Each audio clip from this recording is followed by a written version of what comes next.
So this week's episode is going to be something different than we've ever done before. Yeah, you are going to meet two amazing men who are both retired Navy vets with a new mission in life. And when you find out what that mission is, you're going to be totally inspired.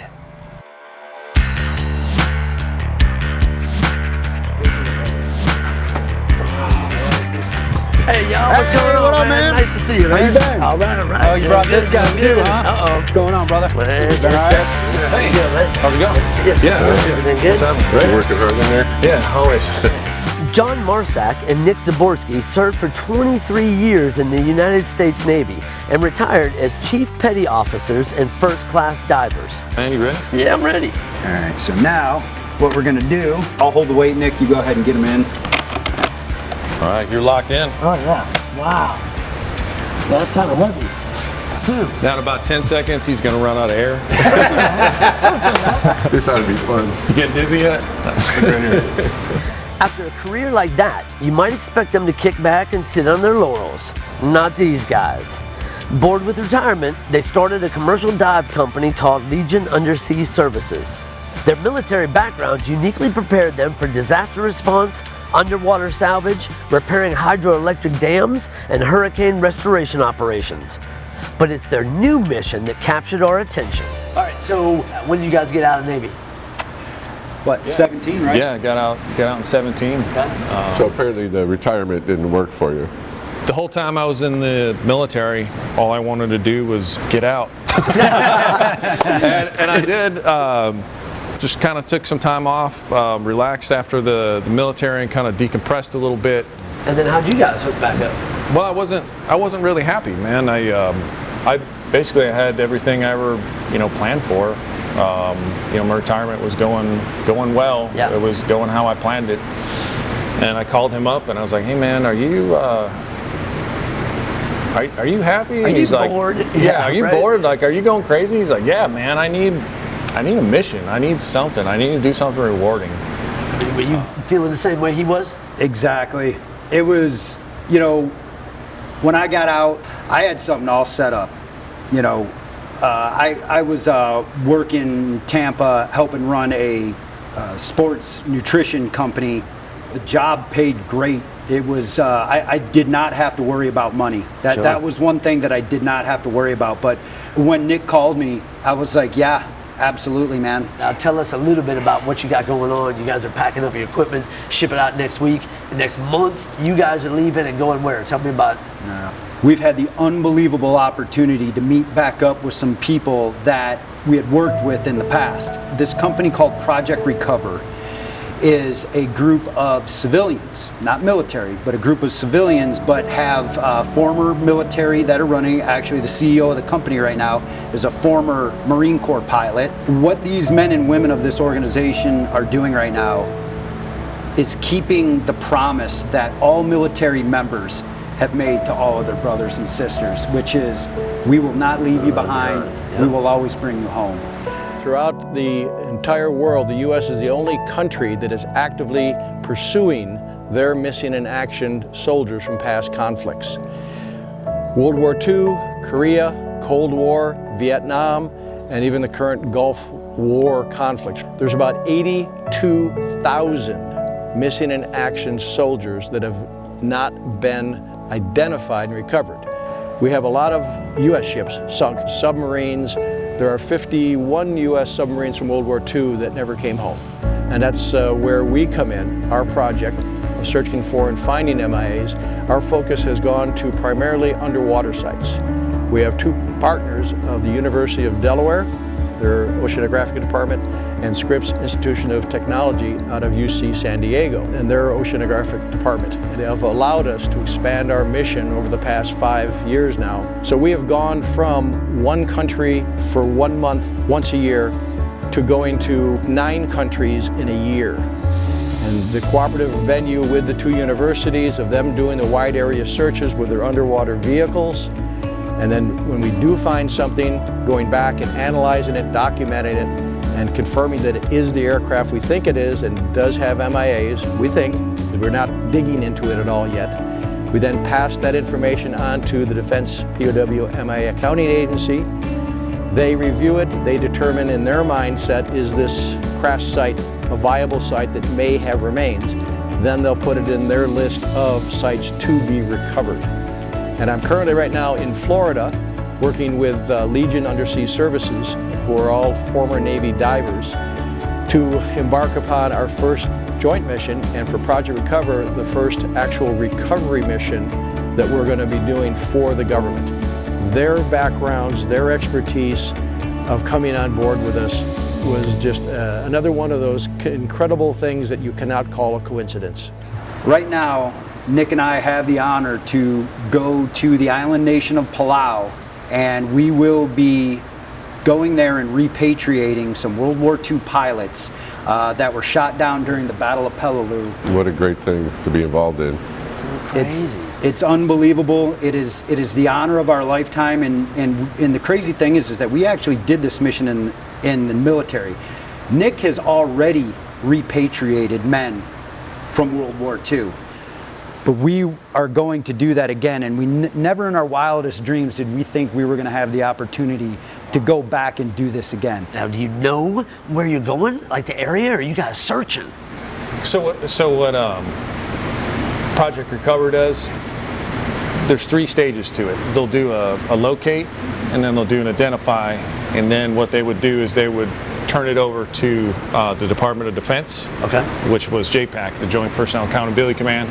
They're now known as the Defense POW MIA Accounting Agency, so DPAA, and they would bring in their dive team to work the site, which was the Navy Which was divers. us. Was you guys back in the day?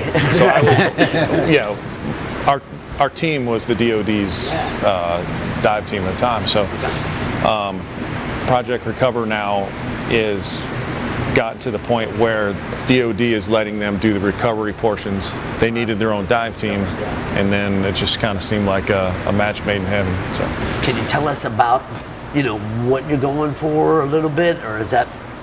We can't talk about the name of the military member or the exact location of the wreck, because what everybody wants to do is we never want to give false hope to a family, because a lot of the times we go out there, we do our best, but sometimes we come up empty-handed, and the worst thing that you could do is get a family's get a family thinking that we're going to be bringing home their loved one, and we wind up not doing that. So all of the information that we get gets channeled through the DoD, and they are the ones that release the information. And the other reason of not getting up hopes for families is sometimes this process can take 5, 10, 15 years. It's not a one and done scenario that you go to a site and there's the airplane sitting in the jungle. We're talking it's buried in the dirt, or it's 100 foot deep, 150 foot deep in the water, and it's tumbled, broken up, torn up, spread out over an area that you now have to do an archaeological dig. And this is not a CSI Miami. It doesn't happen in one episode that you get it all done. It'll be multiple years going back to and confirming the site, and then the recovery methodology could take, usually it's a 30-day window in the field with a team, especially underwater. And it could take 2, 3, 4 recovery missions, which starts to spread out over 3, 4 years to get to and complete the site. You're not just diving on a wreck or a crash site or something. You're diving on his grave site, basically. That's got to be some kind of feeling for you to be going down there. So originally, when we got the word that we were going to Palau to dive on a B-24, I remember thinking, cool, where's Palau? When are we going? I didn't get it. I didn't understand what we were getting ourselves into. When it started to set in on that first mission, the forensic anthropologist, Dr. Eric Emery, who was overall in charge of that mission, on the first day when we're setting up, before we did our first dive, he hung up a black and white photo of the air crew. And we're walking by carrying stuff and stopped, and everybody stopped and just stared at it. It stopped us dead in our tracks.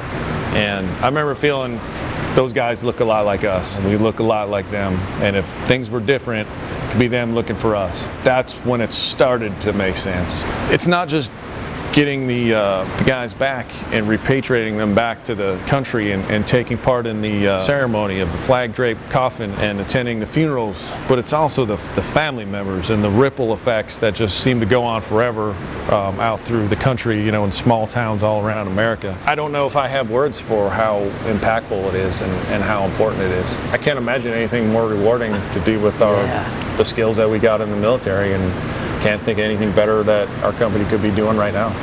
There's probably more lucrative things that we could be chasing, but this is what we're meant to do. Nothing more rewarding. You know, like I agree. You know, like John said before, you know, where you make a promise to your brothers in arms.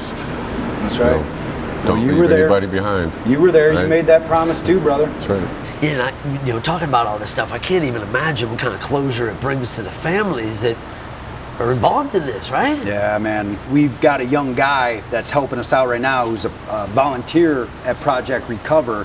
His name's Adam. He's been here helping us load up all this gear, take inventory and stuff. His great uncle was shot down, and he had the opportunity to go out there with Project Recover and actually dive on the wreck that his great uncle went down in.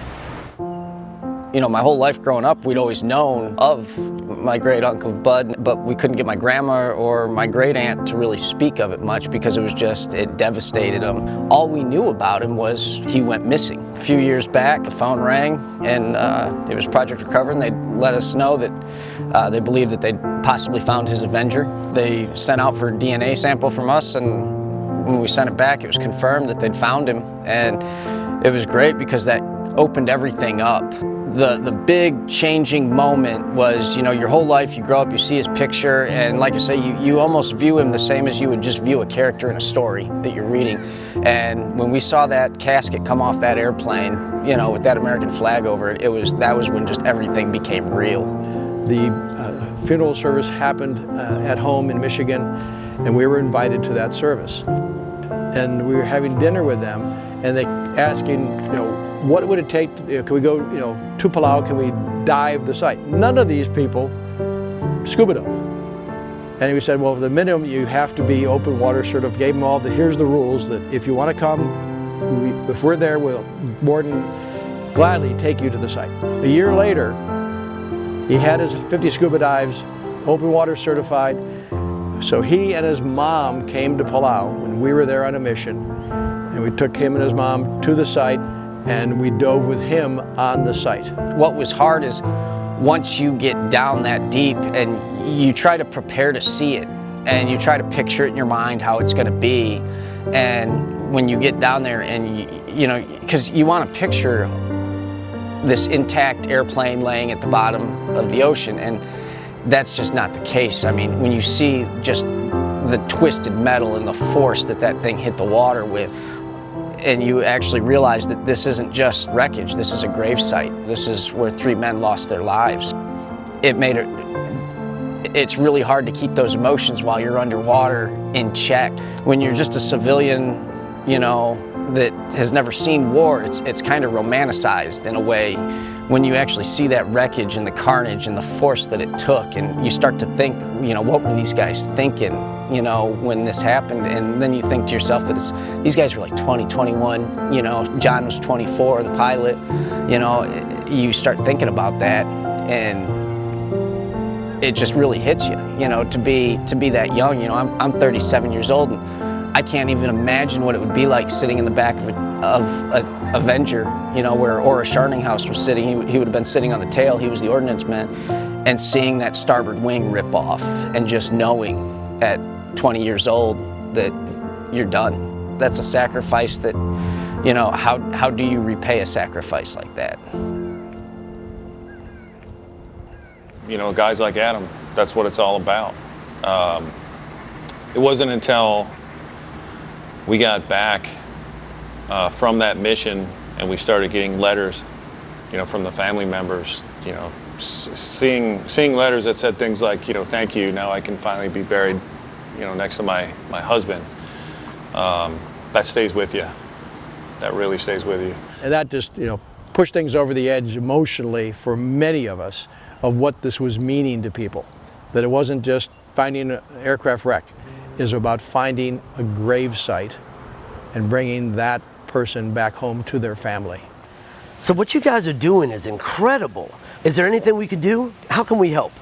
What you're doing right now, just sitting down here and talking to Nick and I, that is how you can help us, because what our real goal is to try to let people know, there's not a lot of people that know that there are still over 80,000 POWs and MIAs in the world from these world conflicts and wars that we've had. There are still heroes out there that paid the ultimate price to make sure that you and I and everybody around here can live the lives that we live. They paid the ultimate sacrifice for our freedom.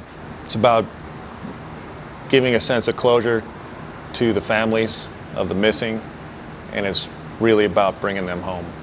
The men and women that are still out there, they need to be found, and they need to come back to American soil.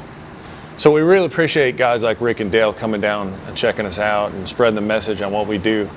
To do this type of work, it's not free. It takes a lot of resources to take a team of guys and move them halfway around the world and do this type of work.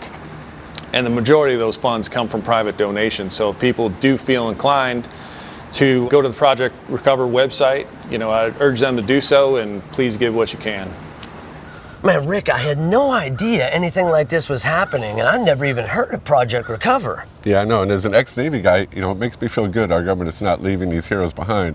And there's a lot of ex-military, retired military, and civilians involved in the recovery process. Yeah, and it's crazy. And when they said 80,000, like over 80,000 people, MIAs still missing? I thought it was going to be like a few hundred. Yeah, I know, and Dan said there was 51 submarines still missing just from World War II alone. I didn't even know we had that many back then. I know, that's crazy.